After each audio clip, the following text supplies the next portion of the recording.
So this evening I'm going to show you how I paint the leaf ornaments. I have a lot of people ask, how do I get such great detail? And the reality is, the art I do is as much science as it is art. So depending on what I mix my paints with, I will get different results or different designs and things like that at the end. So I'm going to just put some blobs of paint, and I like to do different fall colors since it's a leaf. Even though Christmas trees, I figure fall leaves, I really like the colors. So I'm just kind of taking different colors that I like and that I know will go well together. And I've pre-mixed them. Some of them are pretty thick, which will allow the white that's underneath, which is thinner, to kind of come up and create some of that lacing or some of those cells that you see in the finished product. And I'm going to drizzle just a little bit of a metallic pearly brown color just to kind of give it a little more design. And I'm going to add a little more purple. And then what I do is I always have another one waiting just in case I have too much paint and then I don't have to waste. I have my handy straw and we'll see how this works, but I'm going to try to blow it on camera.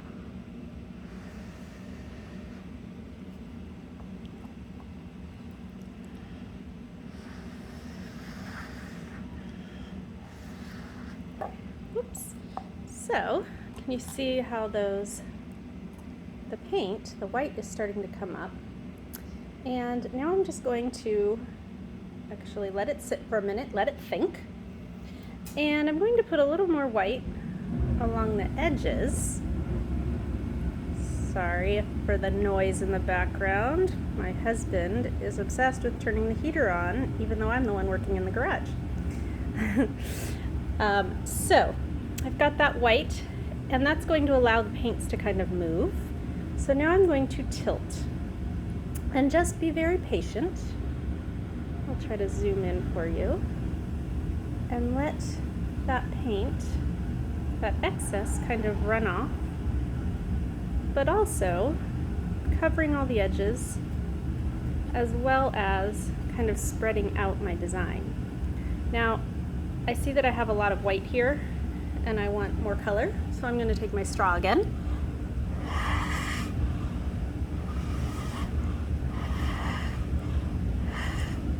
And spread some more color out. Let's see, we'll tilt this way and let that paint kind of run down and cover the whole edge. And I really like the details that I get from all these colors, because they don't really mix together, because that would just make mud, but they just kind of swirl and go everywhere. Now, I really love the way that looks, but I don't necessarily love that white tip. So I'm just going to put a little drop, let's see, I might add a little more gold. And maybe a little more of the brown. Come on, just a little. There we go. And I'm going to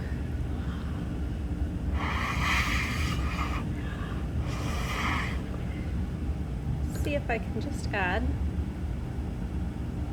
a little more color and a little more interest. So there I have the leaf, and then as it's sitting and drying is when the magic happens, as well as I use my handy torch. And when I torch it, oh, sorry, I gotta find my fuel. So when I torch it, you'll see some cells come up, because that encourages the paint to move. Oh, look at those. It's a very quick, very subtle torch, but you can see I got some of those white little cells, those little dots coming up. And as it dries, they might become more predominant and the lines might also show. So that's just a little sneak peek. Now, you might think, wow, that was fast and easy. The work comes in the prep work. Comes in the hours I spend mixing my paints with different pouring mediums and different ingredients to get the look that I want. The other part that's tricky is that once this dries, in about 2 to 3 days, I have to tape it off, cut all the tape out, and then flip it over and do the same thing to the back. It then will take another probably 2 weeks to dry completely because the paint has to cure. And then I take it out and spend a day varnishing, where I do a coat every 15 minutes until it's had 3 to 5 coats so that it's nice and protected and nice and shiny. Anyway, that is an example of how I make my leaf ornaments. I hope you enjoyed watching.